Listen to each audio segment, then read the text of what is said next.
Thank you, Madam Chair. Appreciate it. And I got used to calling you Madam Chair in another little committee we served on. I remember it. This one is more super than that one was. And I agree. And thank you for what you do every day for our veterans. And to Ranking Member Burr, I was just with him in North Carolina recently, another champion for our veterans, Senator Isaacson and Senator Bozeman, who testified on the floor last night about veterans. I'm here to ask you to support this Bill S-2244, the Veterans Missing in America Act. It's been a privilege to work with my colleague, Senator Begich, on this, and it helps bring light to a critical issue that many of us are becoming aware of. At funeral homes and mortuaries all across this great country, thousands of veterans' ashes and remains go abandoned, unclaimed.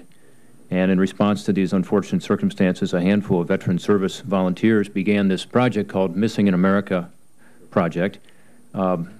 It's a terrific group of volunteers. They've been very active in my home state of Ohio, and I'm sure in many of your states. Regrettably, when individuals pass away and there's no next of kin identified, their remains sometimes stay at funeral homes or mortuaries without anyone laying them to rest indefinitely. Of the hundreds of thousands of unclaimed remains in this country, it's estimated that over 10,000 remains of veterans. The Missing in America Project tries to identify anyone who's a veteran among those unclaimed remains and then provide a proper burial and funeral. Sometimes these dedicated volunteers have run into bureaucracy and complications as they try to do that.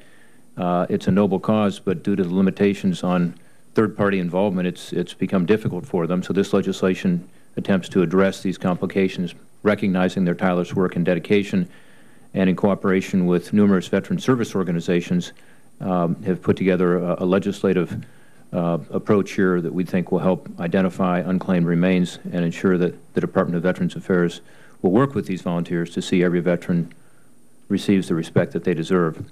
As I mentioned, in Ohio, we've taken a leadership role on this. Despite some of these roadblocks we're talking about, we're trying to fix today. The Department of Veterans Affairs in Ohio, along with these volunteers from the Missing in America Project, have had an initial burial of 10 veterans at the Dayton National Cemetery, May of this year. These were veterans of World War I, World War II, and Korea. And in this case, their remains had been at funeral homes for between 15 and 25 years. It was a very moving ceremony. There were a few hundred people who showed up to pay their respects, none of whom knew the veterans, but they were there to pay their respects for their service to our country. Although we've had some successes like those, the work of these volunteers is encumbered by the Department of Veterans Affairs' next of kin requirements.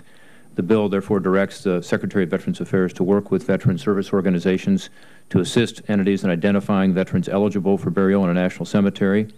If the remains are of an eligible veteran, the Secretary, Department of Veterans Affairs, is then required to provide the burial benefits already authorized to that veteran.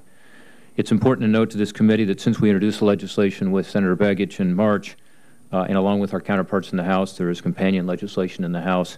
We have worked closely with the Department of Veterans Affairs to ensure the measure is appropriately worded to meet the shared intent that we have.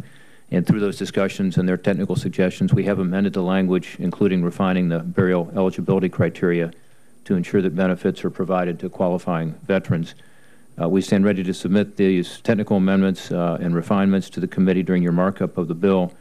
Our intent is to add no new spending through this provision, and we will work with the committee very closely and, of course, with the Department to achieve that goal.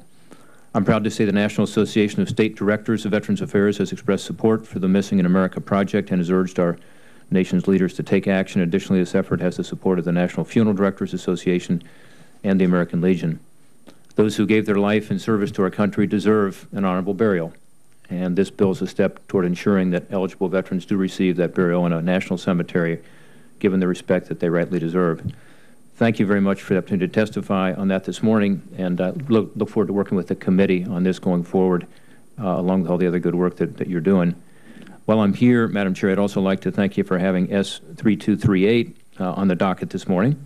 This measure would designate the Department of Veterans Affairs community-based outpatient clinic in Mansfield, Ohio, in the name of Private First Class David F. Winder.